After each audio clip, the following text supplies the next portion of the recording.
सर्द शाम थी। कोहरे की चादर ने पूरे शहर को अपने आगोश में ले रखा था। आदित्य अपनी किताबों की दुकान पर बैठा था, कुछ उबा हुआ सा, जैसे किसी चीज का इंतजार कर रहा हो। तभी दुकान की घंटी बजी और एक लड़की अंदर आई। उसने हल्का गुलाबी स्वेटर पहना था, बाल खुले थे और आंखों में काजल। वो कोई परी जैसी लगी थी। क्या आपके पास गुलजार की कोई किताब है? उसकी आवाज में एक मासूमियत थी। हाँ है। कौन सी चाहिए आपको? आदित्य ने किताबों की अलमारी की ओर बढ़ते हुए पूछा। कुछ भी चलेगा, बस दिल छू लेने वाली हो। आदित्य ने पुखराज निकाली और उसे पकड़ाई। शुक्रिया, उसने मुस्कुरा कर कहा और पैसे देने लगी, लेकिन आदित्य ने मना कर दिया। पहली बार आई हो तो मेरी तरफ से तोहफा समझो। वो लड़की थोड़ी झिझकी, फिर हंसते हुए बोली, नाम तो पूछोगे नहीं? क्यों? किताब के साथ नाम भी मिलना जरूरी है क्या? आदित्य ने मजाकिया अंदाज में कहा। शायद नहीं, पर फिर भी मैं आरात्या हूं। आदित्य, उसने अपना हाथ आगे बढ़ाया। दोनों मुस्कराए। इसके बाद आरात्या अक्सर दुकान पर आने लगी। हर बार कोई नई किताब मांगती, कभी कविता, कभी कहानी, कभी उपन्यास। और हर बार आदित्य को उसके लिए कुछ नया खोजने में मजा आता।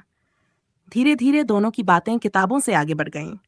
चाय की चुस्कियों में, सड़क किनारे की वॉक में, पार्क की बेंच पर बैठकर वे घंटों बातें करते।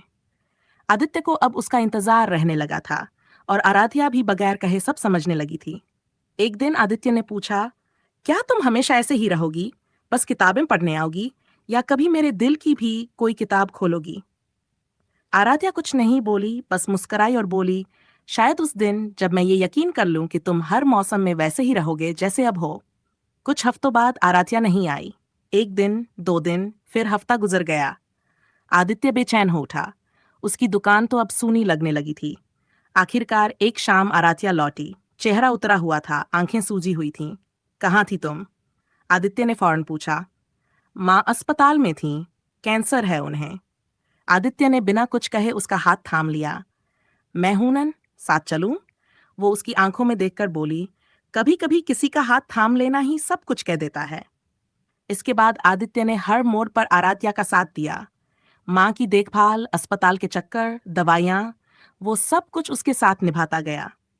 एक दिन अस्पताल के बाहर आदित्य ने आराध्या से कहा, पता है मैंने तुम्हारे बिना जीना सीखा ही नहीं।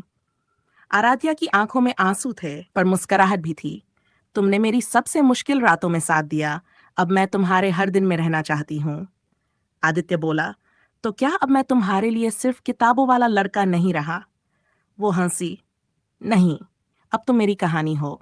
कुछ रिश्ते किताबों में नहीं लिखे जाते, वो बस जी लिए जाते हैं। और ये कहानी भी ऐसी ही थी। आराध्या और आदित्य की एक किताब से शुरू हुई, पर जिंदगी बन गई।